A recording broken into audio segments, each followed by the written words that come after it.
Pa je da, drago nam je jako što smo napokon stigli u hotel. Tu nas je dočekalo jako lijepo vrijeme, snijeg pada.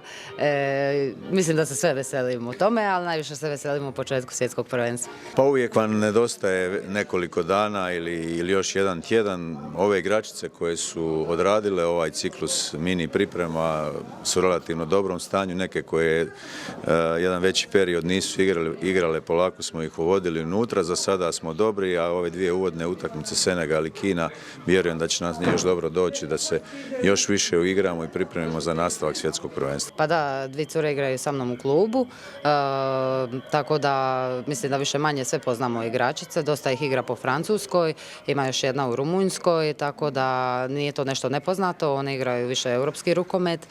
Tako da mislim da će to biti, da bi trebala biti dobra utakmica, eto, nadam se da ćemo se što bolje pripremiti za njih i da ćemo pobijediti.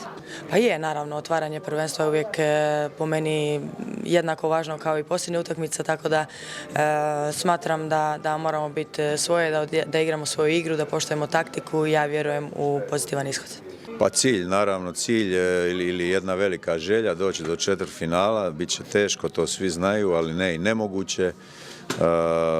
Vjerujemo da smo sposobni ostvariti prvi korak, to je plasman u drugi krug, tamo nas najvjerojatnije čekaju Kamerun, Crna Gora i Mađarska. Pa da, eto, nadam se isto da će biti naših navijača, također pozivam sve koji su tu u Göteborgu da dođu i da nas podrže.